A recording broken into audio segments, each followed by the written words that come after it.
Hello dear students, आज की इस क्लास में जो आप लोग को टेंस का टॉपिक पढ़ाने वाले हैं उस टॉपिक का नाम है फ्यूचर कंटिन्यूअस टेंस। आज की इस क्लास में फ्यूचर कंटिन्यूअस टेंस के हर एक कॉन्सेप्ट को क्लियर करेंगे ताकि किसी भी प्रकार की कोई आपको परेशानी नहीं हो। चलिए स्टार्ट करते हैं। आप पहले देख लीजिए आप डिफिनेशन यानी इसका परिभाषा देखिए।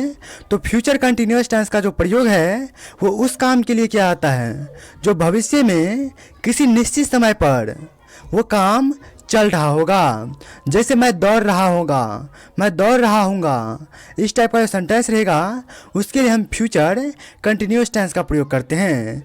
जैसे देखिए, मैं रात 9 बजे पढ़ाई कर रहा होऊंगा, तो I will be studying at 9 PM, इस टाइप से बनेगा। तो ये इसका उदाहरण हो गया। चलिए आगे समझिए और हर एक टेंस का स्ट्रक्चर देखते हैं, टाइप देखते हैं, हर एक स्टेप बाय स्टेप समझते हैं। तो यहाँ पर देखिए इसका स्ट्रक्चर देखिए। पहले आप शैल विल का हेल्पिंग वर्ब यहाँ पर देख लीजिए कि शैल बी और विल बी एक हेल्पिंग वर्ब है जिसे हिंदी में सहायक क्रिया कहा जाता है। आजकल सामान्यतः तौर पर सभी सब्जेक्ट के साथ विल बी का प्रयोग करते हैं। आपको पिछले क्लास में बता दिए थे कि अभी के समय में स्पोकन लेवल पर खास करके हर सब्जेक्ट के साथ विल का प्रयोग किया जाता है। यहाँ पे शैल का बिल्कुल इसे हाइड करके रखा गया है। तो चलिए आगे देखते हैं। आगे देखिए इसका स्ट्रक्चर। ये अफर्मेटिव सेंटेंस है जिसे हिंदी में सकारात्मक वाक्य कहते हैं। वहीं पे इसका स्ट्रक्चर का बात कर ले तो सबसे पहले सब्जेक्ट को रखना है, उसके बाद विल या शैल में से किसी एक को रखना है और उसके साथ बी को लगाना है। उसके बाद V1 प्लस ING का प्रयोग करना है यानी वर्ब का चौथा फॉर्म लगाना है और उसके बाद ऑब्जेक्ट को रखना है। तो सब्जेक्ट आप लोग को बता दे कि I, you, he, she, it, they, name ये सभी सब्जेक्ट होते हैं। तो चलिए एग्जाम्पल देखना शुरू करते हैं। तो यहाँ पर देखिए, मैं कल काम कर रहा हूँगा, I will be working tomorrow. वहीं पे दूसरा एग्जाम्पल है, वह रात 8 बजे खाना पका रही होगी, she will be cooking food at 8 PM। Example है, वे सुबह क्रिकेट खेल रहे होंगे, they will be playing cricket in the morning. मैं सुबह पढ़ रहा हूँगा, आई विल बी रीडिंग, मैं सुबह पढ़ रहा हूँगा तो I will B reading in the morning. चलिए आगे चलते हैं। आगे देखिए निगेटिव सेंटेंस जिसे हिंदी में नकारात्मक वाक्य कहते हैं। इसका स्ट्रक्चर का बात कर ले तो सबसे पहले सब्जेक्ट को रखना है, उसके बाद विल या शैल में से किसी एक को रखना है और उसके साथ नॉट का प्रयोग करना है क्योंकि ये नकारात्मक वाक्य है, और उसके बाद बी का प्रयोग करना है। उसके बाद V1 के साथ ING का प्रयोग करना है यानी V4 लगाना है और उसके बाद ऑब्जेक्ट को रखना है। तो एग्जाम्पल देख लीजिए।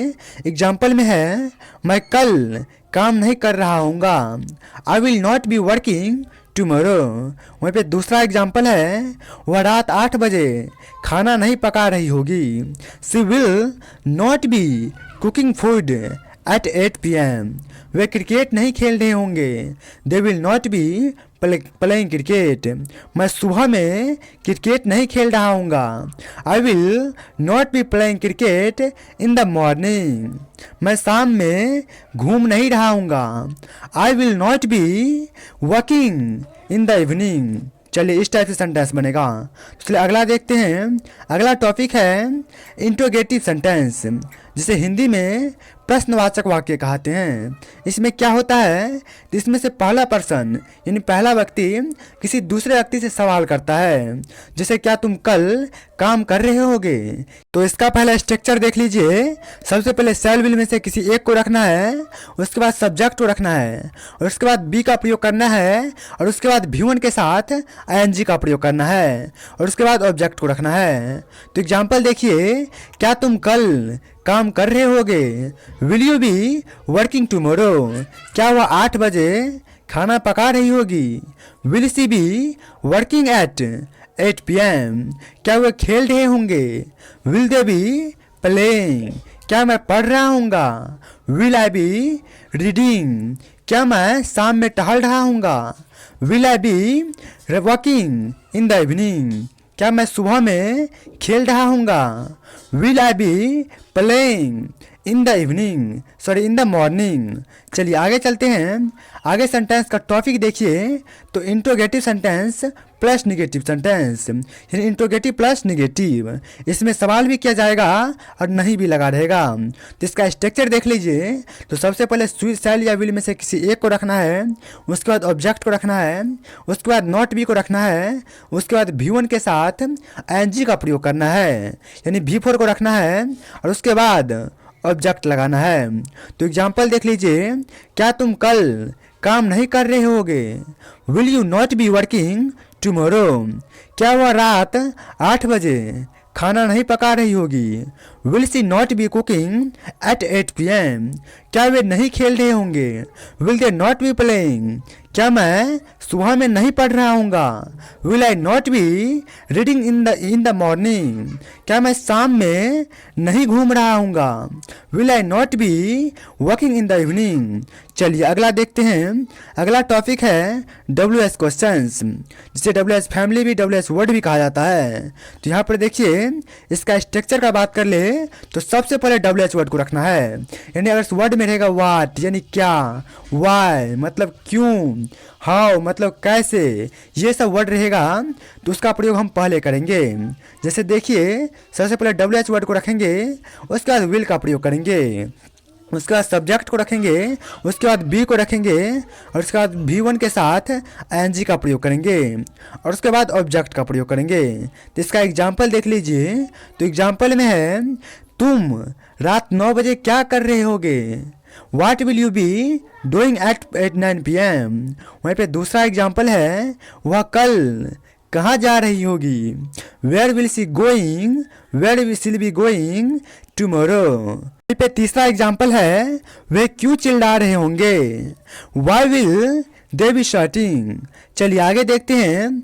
आगे देखिए, आगे यहाँ पर देखिए WH निगेटिव सेंटेंस। इसका स्ट्रक्चर का बात कर ले तो सबसे पहले WH वर्ड को रखना है, उसके बाद विल का प्रयोग करना है, उसके बाद सब्जेक्ट का प्रयोग करना है, उसके बाद नॉट का प्रयोग करना है, उसके साथ बी लगाना है और उसके बाद V1 प्लस ING यानी V4 का प्रयोग करना है और उसके बाद ऑब्जेक्ट को रखना है। तो इसका एग्जाम्पल देखिए। एग्जाम्पल में है, तुम कल क्लास में शामिल क्यों नहीं हो रहे होंगे? Why will you not be attending the class tomorrow? वहीं पे दूसरा एग्जाम्पल है, वह रात 9 बजे क्या नहीं कर रही होगी? What will she not be doing at 9 PM? वहीं पे तीसरा है, वे अगले हफ्ते कहाँ नहीं जा रहे होंगे? Where will they not be going next week? चौथा एग्जाम्पल देख लीजिए, वह प्रोजेक्ट पर कब काम नहीं कर रहा होगा? When will he not be working on the project?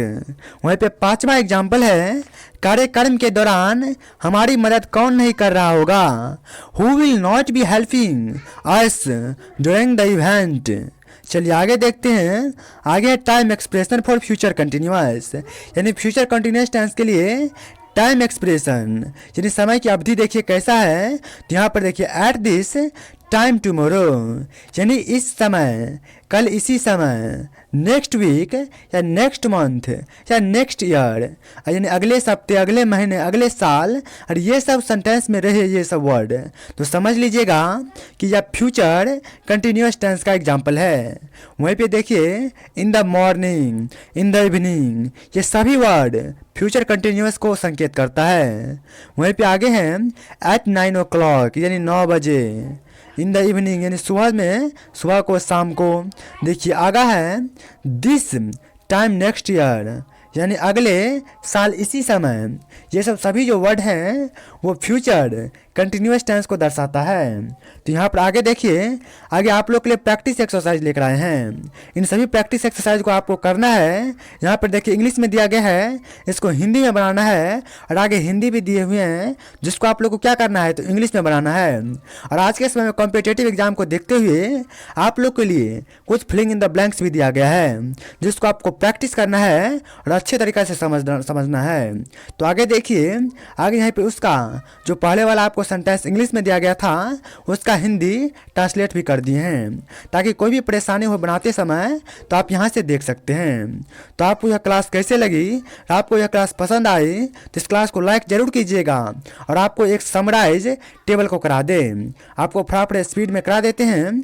यहाँ पर देखिए सेंटेंस का टाइप हो गया, यह स्ट्रक्चर हो गया, ये एग्जाम्पल हो गया और ये इसका हिंदी ट्रांसलेशन हो गया। तो यहाँ पर अफर्मेटिव सेंटेंस का देखिए तो सब्जेक्ट को रखेंगे, उसके बाद विल बी को रखेंगे, उसके बाद V1 को, उसके बाद ING लगाएंगे। देखिए मैं काम कर रहा हूँगा, आई विल बी वर्किंग। वहीं पे निगेटिव का बात करें तो सबसे पहले सब्जेक्ट को रखेंगे, उसके बाद विल नॉट बी को रखेंगे, उसके बाद V4 को रखेंगे। तो मैं काम नहीं कर रहा हूँगा, मैं काम नहीं कर रहा हूँगा, I will not be working. वहीं पे इंट्रोगेटिव सेंटेंस को देखिए तो विल को पहले रखेंगे, उसके बाद सब्जेक्ट को रखेंगे, उसके बाद बी को रखेंगे, उसके बाद V4 को रखेंगे। क्या तुम काम कर रहे होंगे, विल यू बी वर्किंग। वहीं पे आगे देखिए, आगे है इंट्रोगेटिव सेंटेंस है, क्या तुम काम कर रहे होंगे, ये पढ़ा दिए हैं। आगे देखिए WH क्वेश्चंस, सबसे पहले WH वर्ड को रखना है, उसके बाद विल को रखना है, उसके बाद सब्जेक्ट के साथ बी का प्रयोग करना है, उसके बाद V1 यानी V1 के साथ ING का प्रयोग करना है, यानी V4 का प्रयोग करना है। जिसका एग्जाम्पल हो गया, तुम क्या कर रहे होगे, what will you be doing.